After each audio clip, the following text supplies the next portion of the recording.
Hello students, welcome to the part 3 of the chapter metals and non-metals. In previous video हमने metals की chemical properties के बारे में पढ़ लिया था। आज हम metals की reactivity के बारे में पढ़ेंगे। देखिएगा metals की reactivity के basis पर उनकी एक लिस्ट तैयार की गई है जिसको the reactivity series बोलते हैं। उसमें जो मोर रिएक्टिव मेटल्स होती हैं उनको ऊपर रखा जाता है, जो लीस्ट रिएक्टिव होती हैं, कम रिएक्टिव होती हैं, उनको नीचे रखा जाता है।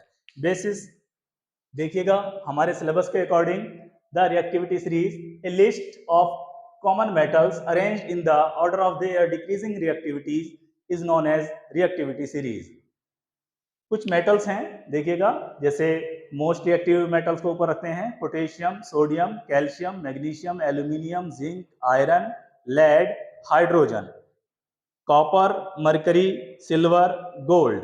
यहाँ पर हाइड्रोजन एक नॉन मेटल है, लेकिन फिर भी इसको मेटल की जो रिएक्टिविटी सीरीज है उसमें रखा जाता है, बिकॉज हाइड्रोजन भी मेटल्स की तरह इलेक्ट्रोपॉजिटिव होती है, इलेक्ट्रॉन को डोनेट करने की टेंडेंसी दिखाती है। तो इलेक्ट्रोपॉजिटिव होने की वजह से इसको भी यहाँ पर जगह दी जाती है हाइड्रोजन को, इसलिए इसको हमने स्पेशली लिखा है। अब ऊपर की जो मेटल्स होती हैं वो मोस्ट रिएक्टिव होती है, नीचे की सबसे कम लीस्ट रिएक्टिव होती है, और रिएक्टिविटी सीरीज ऊपर से नीचे की तरफ को डिक्रीज होती चली जाती है। अब इस सीरीज से में हमें दो बातों का ध्यान रखना है। क्या कि metals above hydrogen in the activity series can displace hydrogen from solution.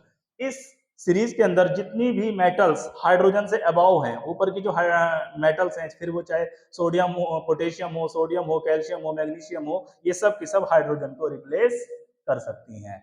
Next है a more reactive metals displace a less reactive metal from its salt solution. दूसरी प्रॉपर्टी इस जो है कैरेक्टरिस्टिक्स ये है इस रिएक्टिविटी सीरीज की कि जो भी ऊपर मेटल्स होगी वो अपने से नीचे वाली मेटल्स को उसके साल्ट सॉल्यूशन से डिस्प्लेस कर सकती है। देखिएगा दोनों का हम एग्जांपल देख लेते हैं। यहाँ पर हमारी एक रिएक्शन हो रही है, ये हमारा पोटेशियम है, ये हाइड्रोक्लोरिक एसिड का एक्वस सॉल्यूशन है। तो यहाँ पर देखेंगे हाइड्रोजन और पोटेशियम, इन दोनों को रिएक्टिविटी सीरीज में देख लेते हैं। हाइड्रोजन से ऊपर है हमारा पोटेशियम, हाइड्रोजन से ऊपर है, बल्कि सबसे टॉप पर है, यानी कि ये हाईली रिएक्टिव है देन हाइड्रोजन, तो ये हाइड्रोजन को रिप्लेस कर देगा। देखिएगा बन जाता है 2KCl प्लस हाइड्रोजन। दूसरी रिएक्शन देखेंगे कॉपर प्लस 2HCl, यही हमारा एक्वस सॉल्यूशन है हाइड्रोक्लोरिक एसिड का। यहाँ पर हम देखेंगे हाइड्रोजन और कॉपर को कंपैरिजन करेंगे, ये रिएक्टिविटी सीरीज में कहां पर स्टैंड करते हैं। तो कॉपर हाइड्रोजन से नीचे है, इट मींस ये हाइड्रोजन को डिस्प्लेस नहीं कर पाएगा, तो इसलिए हम लिखते हैं नो रिएक्शन, ये रिएक्शन नहीं होती है। थर्ड रिएक्शन देखते हैं Zn प्लस CuSO4। यहाँ पर हमारी एक मेटल है जिंक और एक मेटल है कॉपर, दोनों को देखते हैं कहां पर स्टैंड कर रही है। जिंक यहाँ पर है और कॉपर यहाँ पर है, यानी कि कॉपर से ऊपर है जिंक, यानी कि zinc is more reactive than copper, तो ये कॉपर को डिस्प्लेस कर देगी। तो ये रिएक्शन हो जाती है, जिंक कॉपर को डिस्प्लेस कर देता है, खुद बना लेता है जिंक सल्फेट प्लस कॉपर अलग हो जाता है। नेक्स्ट रिएक्शन देखेंगे Cu प्लस FeSO4। यहाँ पर कॉपर की रिएक्शन फेरस सल्फेट से और आयरन सल्फेट से हो रही है। तो देखते हैं कॉपर और आयरन कहां पर स्टैंड कर रहे हैं।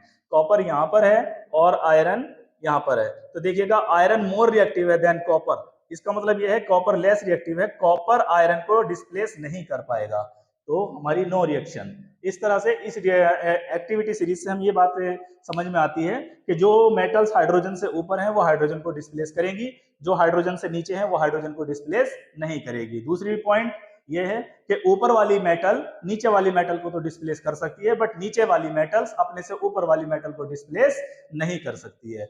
इनको याद करने के लिए रिएक्टिविटी सीरीज में जो मेटल्स हमारी हैं इनको याद करने के लिए एक सेंटेंस याद कर लेंगे आप। एक लड़का है मुकेश, उसका मुकेश के ऊपर हमने एक सेंटेंस लिखा है, वो बहुत ही अच्छा और स्मार्ट गाय है, तो इसको ऐसे याद कर लेंगे, please stop calling Mukesh A zebra.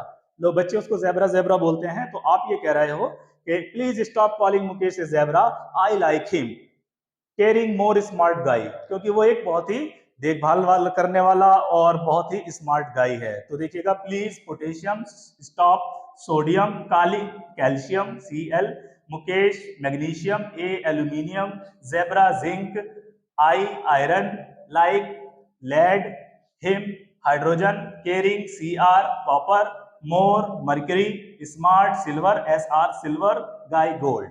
इस तरह से आप आसानी से ये सीरीज जो है इस सेंटेंस से याद कर सकते हैं। Please stop calling Mukesh A zebra, I like him carrying more smart guy.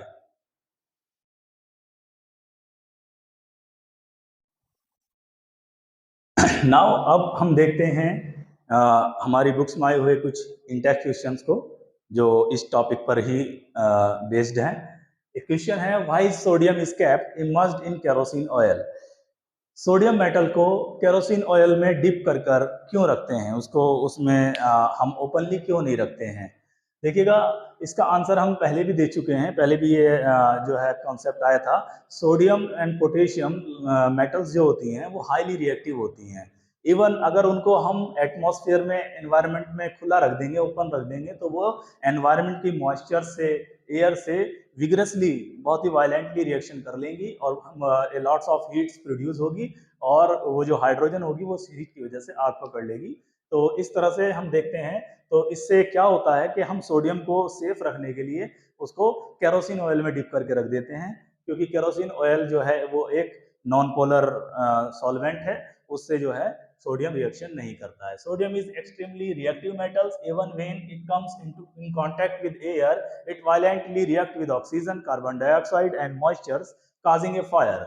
Because sodium does not react with kerosene oil, so it is kept immersed in to prevent the explosive reactions. ये explosive reaction ना हो, इससे बचने के लिए हम kerosene oil में इसको इमर्ज्ड करके रखते हैं। दूसरा क्वेश्चन है हमारा दिया हुआ इन टेक्स्ट, कुछ हमें 4 मेटल दी गई हैं, ए बी सी डी, ये कोई 4 मेटल्स हैं और उनकी रिएक्शन बार बार 4 तरह के साल्ट हैं हमारे पास। आयरन सल्फेट है, कॉपर सल्फेट है, जिंक सल्फेट है और सिल्वर नाइट्रेट है। ये 4 साल्ट हैं और इनकी रिएक्शन, इन सभी साल्ट की रिएक्शन मेटल ए, मेटल बी, मेटल सी, मेटल डी से कराई जा रही है और रिएक्शन पॉसिबल है या नहीं है इसको हमने एक टेबल में लिखा है। देखिएगा, पहली रिएक्शन क्या कह रही है कि अगर हम मेटल ए की रिएक्शन आयरन सल्फेट से करा रहे हैं, नो रिएक्शन, कोई रिएक्शन नहीं होती। अगर बी से कराते हैं, मेटल बी से कराते हैं आयरन सल्फेट की रिएक्शन, तो डिस्प्लेसमेंट रिएक्शन हो जाती है, यानी कि रिएक्शन पॉसिबल है। सी में आयरन सल्फेट, सी से रिएक्शन नो रिएक्शन, पॉसिबल नहीं है, डी से भी पॉसिबल नहीं है। कॉपर सल्फेट के बारे में केस क्या है कि ए जो है वो कॉपर सल्फेट के साथ डिस्प्लेसमेंट रिएक्शन दे रहा है, यानी कि कॉपर को डिस्प्लेस कर देगा। बी जगह छोड़ दी गई है। सी नो रिएक्शन, यहाँ कोई रिएक्शन नहीं हो रही है। डी में भी कोई रिएक्शन, डी मेटल भी कॉपर सल्फेट के साथ कोई रिएक्शन शो नहीं करता है। इसी तरह से जिंक में देखेंगे, जिंक सल्फेट में ए के साथ रिएक्शन होती है नहीं है, इसको खाली छोड़ दिया गया है और बाकी बी सी डी तीनों नो रिएक्शन, कोई ये तीनों मेटल्स रिएक्शन नहीं करती हैं जिंक सल्फेट के साथ। सिल्वर नाइट्रेट के साथ ऊपर की 2 मेटल्स की रिएक्शंस को दिखाया नहीं गया है टेबल में हमारे क्वेश्चन में, कोई नहीं, उनको हम बाद में देखेंगे। और सी मेटल की रिएक्शन को दिखाया गया है कि रिएक्शन पॉसिबल है, डिस्प्लेसमेंट रिएक्शन हो जाती है। और डी रिएक्शन, डी मेटल जो है वो किसी भी साल्ट के साथ रिएक्शन नहीं कर रही है। इसका मतलब ये है कि डी मेटल जो है वो iron, copper, zinc, silver in सबसे लेस रिएक्टिव है, क्योंकि लेस रिएक्टिव मेटल ही रिएक्शन नहीं कर पाती। अब हमारा क्वेश्चन देख लेते हैं। क्वेश्चन है which is the most reactive metals. इन चारों में मोस्ट रिएक्टिव मेटल कौन सी है। तो ये चारों में कौन मोस्ट रिएक्टिव है इसका पता हमें इस एक ही रिएक्शन से पता चल जाता है, आयरन सल्फेट से ही, क्योंकि ए ने भी रिएक्शन नहीं की है आयरन सल्फेट से, सी ने भी नहीं की है, डी ने भी नहीं की है, बट बी ने रिएक्शन की है। इट मींस बी की रिएक्टिविटी इन तीनों से ज्यादा है। अगर बी मोर रिएक्टिव ना होता तो जैसे इन्होंने रिएक्शन नहीं की वैसे बी भी नहीं करता, तो इसलिए हम कह सकते हैं इन चारों में, अगर हम इन चारों की बात करें, B is the most reactive metal. तो इसका आंसर हो जाएगा which is the most reactive metal, इसका आंसर यहीं पर दे देंगे हम, B. B is the most reactive metal in these 4 metals. Next question देखेंगे, what would you observe if B is added to the solution of copper sulfate। अगर हम copper sulphate के सोल्यूशन में कोई रिएक्शन B से कराएं तब क्या होगा। ये यहाँ पर हमसे पूछा गया है कि यहाँ पर क्या होगा, पॉसिबल होगी या नहीं होगी। तो देखिएगा, जब B आयरन को ही डिस्प्लेस कर सकता है, आयरन सल्फेट से आयरन को डिस्प्लेस कर सकता है, तो कॉपर तो रिएक्टिविटी सीरीज में और भी ज्यादा नीचे है आयरन से। इट मींस जब आयरन को कर रहा है तो कॉपर को भी 100% ये डिस्प्लेस करेगा, तो पॉसिबल हो जाएगी रिएक्शन। हम कह सकते हैं तो क्या होगा, what would you observe if B is added to the solution of copper sulphate, displacement reaction हो जाएगी, it gives displacement reaction, displacement reaction. Okay, next question है third, arrange the metals A B C D in the order of decreasing reactivity. Decreasing reactivity के order में, तो सबसे ज्यादा most reactive को आपने पहले ही लिख लिया था, this is the most reactive. और अगर हम देखें डी को, no reaction no reaction no reaction no reaction, ये किसी को भी डिस्प्लेसमेंट नहीं करा पा रही है डी मेटल, तो ये सबसे ज्यादा सबसे कम होगी। ये तो हमें कंफर्म हो गया इन दो का, ये मोस्ट रिएक्टिव है, ये लीस्ट रिएक्टिव है, ये है least reactive and this is most reactive. अब ए और सी में देख लेते हैं, ए और सी के हम देखते हैं। देखिएगा, जो रिएक्शन ए ने पॉसिबल किया है, जो रिएक्शन ए मेटल पॉसिबल कर रही है कॉपर सल्फेट में, वो रिएक्शन सी नहीं कर पा रही है पॉसिबल। मींस ए और सी का पता हमें इस कॉलम से चल जाता है कि इन दोनों में हमारी जो है ए मेटल वो मोर रिएक्टिव है। यस, तो इस तरह से हमें इन दो कॉलमों से ही पता लग जाता है कि ए और सी, इस कॉलम से पता लग जाता है मोस्ट रिएक्टिव का, और इस कॉलम से पता लग जाता है, और लास्ट वाली भी से पता लग जाता है हमारा डी का लीस्ट रिएक्टिव का, और इस कॉलम से हमें पता लग जाता है ए और सी में कौन ज्यादा रिएक्टिव है। ए ने डिस्प्लेसमेंट किया है, this is a more reactive than C, तो हम इसका ऑर्डर लिख देते हैं।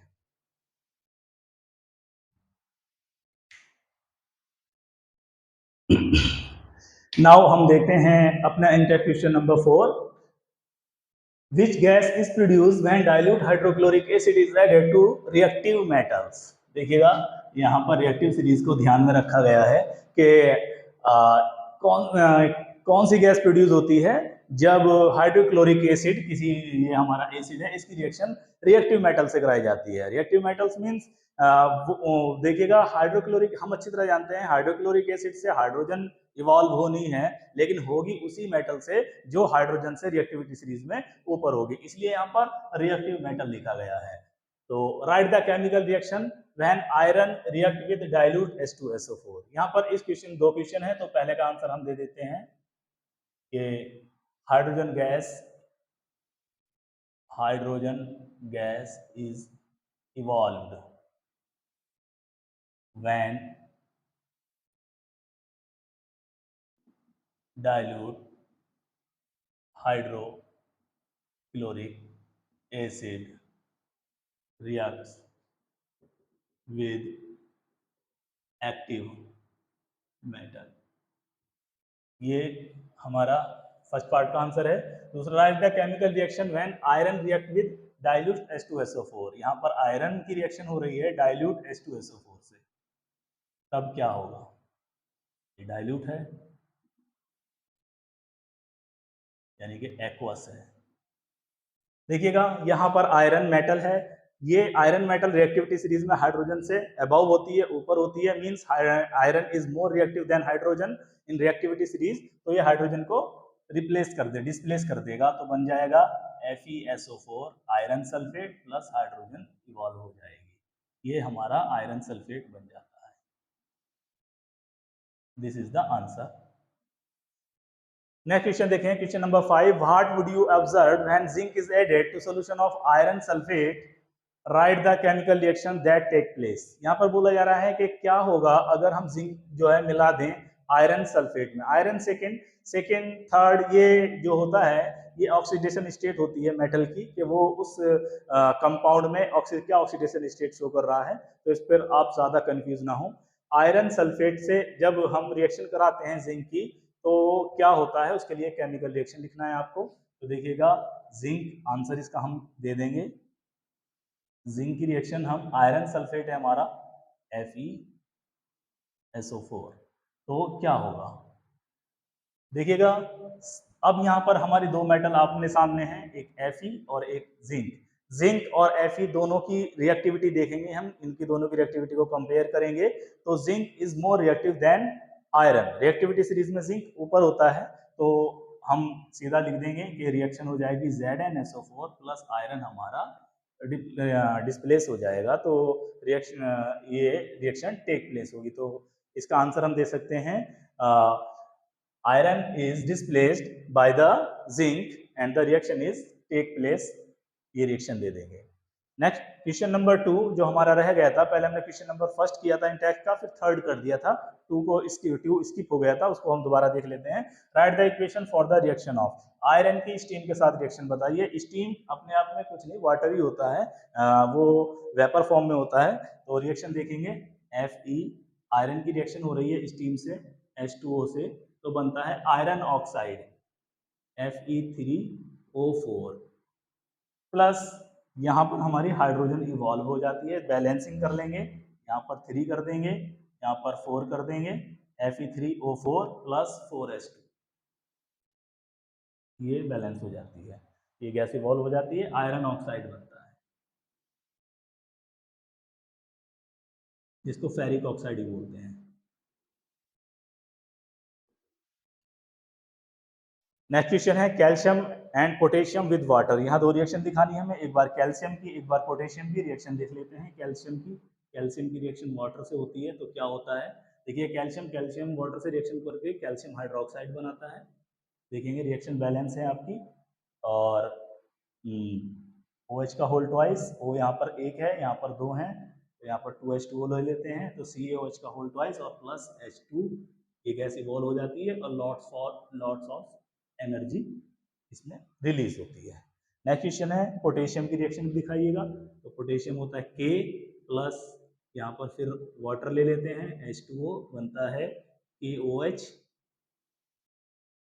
KOH पोटेशियम हाइड्रोक्साइड, तो देखेंगे हम प्लस हाइड्रोजन गैस यहाँ पर भी इवॉल्व होती है, क्योंकि मेटल जो है वो हाइड्रोजन को रिप्लेस कर देती है। यहाँ पर हाइड्रोजन के बैलेंस नहीं है, ये देख लेते हैं, तो ये बन जाता है हमारा, इसको 2 ले लेते हैं, 2KOH, देखिएगा बैलेंस हो गए हैं ऑक्सीजन भी और हाइड्रोजन भी बैलेंस हो जाएंगे, 2 ये रहें और 2 ये रहें, प्लस लॉट्स ऑफ एनर्जी यहाँ पर भी रिलीज होती है। इस तरह से ये हमारे इंटेक्स के क्वेश्चन कंप्लीट हो जाते हैं। आज की वीडियो को हम यहीं पर फिनिश करते हैं, ये पार्ट 3 था। अगर आपको कुछ भी कंफ्यूजन रहे तो आप हमें कमेंट्स में लिख सकते हैं, और हमारी अगर ये काम आपको पसंद आ रहा है, अगर आपको पढ़ाई में हेल्पफुल लग रहा है, तो आप हमारे वीडियो को लाइक कीजिए, शेयर कीजिए, कमेंट कीजिए, और हमारे चैनल साइंस फॉर स्टूडेंट्स को सब्सक्राइब कीजिए। हम इसी तरह से आपको वीडियोस बनाते रहेंगे, यहाँ सिलेबस के अकॉर्डिंग हम पूरा चैप्टर करा रहे हैं, जिसमें हम इंटर क्वेश्चन को भी सॉल्व कराते हैं, एक्सरसाइज के क्वेश्चन को भी सॉल्व कराते हैं, और थ्योरी को भी हम कॉन्सेप्ट को अच्छी तरह समझाने की कोशिश करते हैं। Thanks for watching.